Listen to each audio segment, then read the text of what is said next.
8:46 Times Radio Breakfast. Good morning. An inquest has heard how the NHS needs urgent attention to improve how it deals with people with severe ME. Dr Anthony Helmsley, Medical Director of the Royal Devon and Exeter Hospital, told a hearing there was no NHS guidance to staff and no specialist services anywhere in the country to handle acute ME cases. The hearing was into the death 2 years ago of Maeve Boothby-O'Neill. She was the daughter of our colleague, the Times journalist Sean O'Neill, who you've heard many times on this programme. Sean joins us now. Good morning to you, Sean. Good morning, Steve. How did you feel when you heard that yesterday?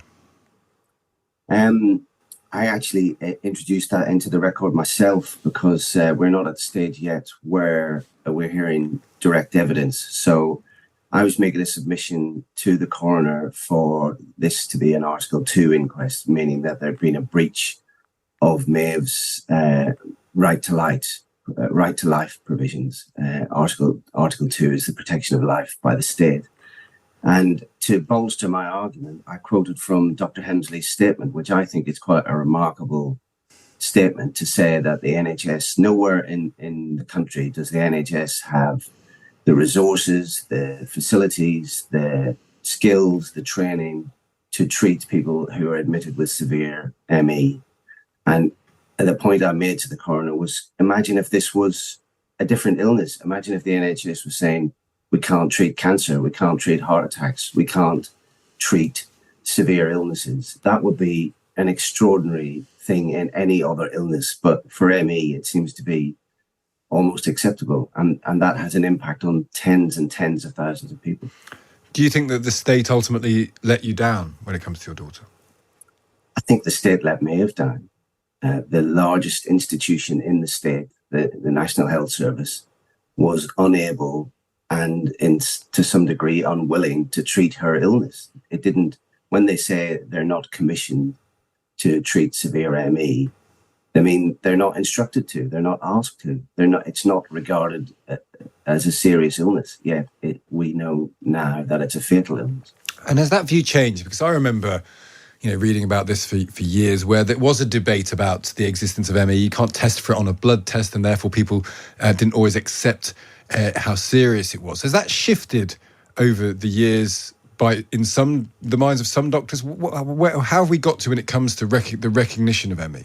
There is a shift happening slowly, but definitely now. The Department of Health recently put out a consultation paper for developing a delivery plan for treatment of ME, which recognises that this is a multi-system illness, even though we don't yet have diagnostic tests. There's also quite a significant research project going on into the DNA background of ME patients. And we have new guidelines from NICE on how it should be treated. So there is change, definitely. But the last thing to change seems to be the medical profession. It's very conservative with a small c, very resistant to this change. It still views ME patients with skepticism. It still stigmatizes them. I mean, I'll give you a horrible example. Towards the end of Maeve's life, in the last days when she was dying, quite a painful and difficult death, people in the NHS were refusing to give her palliative care. They questioned her need for palliative care, questioned whether she was properly ill, whether this was a fatal illness. And we had to fight really hard at the last minute to get her palliative care just to ease her pain, because doctors didn't believe in ME. But she died then of ME. I don't understand how in the wake of someone, this is not you suggesting there's a symptom that isn't there, that her death is inarguable, isn't it? Yeah, but the inquest will decide what goes on the death certificate ultimately. So it's not, at the moment, the interim death certificate says ME, but it's down to an inquest which will not take place now until the middle of next year, which is, frankly, is another scandal, a number of inquests that are delayed. But until the inquest is concluded, we don't know that the coroner and the state agrees that she died from ME. And how many people, you might not know the answer to this question, but I'm interested, have there been many people with ME on their death certificates? Very few. I think you could count it on the fingers of one hand. So this might be, presumably this is almost a thing that you're campaigning for, I suppose, Sean, that if there is a coroner agrees there is an ME reference on a death certificate, that should make a fundamental difference. That could be a line in the sand. Well, it should do, Steve, but I don't have a great deal of faith in the system anymore. I mean, I've been a journalist a long time. The number of times I've heard the phrase lessons will be learned and things will change. And we discover that things don't change. I mean, I'm working on something else at the moment to do with inquests and promises of change and reforms that were promised, and nothing changes.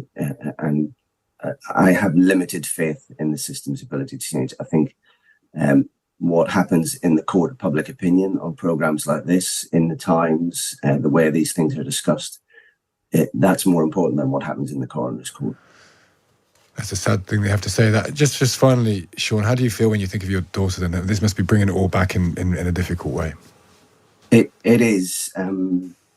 Grief is a very difficult thing. People talk about closure and things like that, but grief stays with you. I was thinking just yesterday, sitting in the coroner's court in Exeter and thinking how this keeps it raw. I've talked, I've had grief counselling, talked to people who have lost children quite a lot. And a lot of people say it's like having a sharp stone. Well, I feel like this is a bit like having a sharp stone in your pocket. And instead of it smoothing over time, it remains a sharp and jagged stone that can cut you at any time, because with this legal process, we will have to relive the painful details of Maeve's death. And I find that very, very difficult all the time. Well, listen, Sean, we just wish you all the very best in the world, and I hope you get what you deserve in all of this. But thank you for talking about it today. It's so important that you do. We do appreciate it. That's Sean O'Neill there, the Times journalist, talking about the death of his daughter, Maeve Boothby-O'Neill.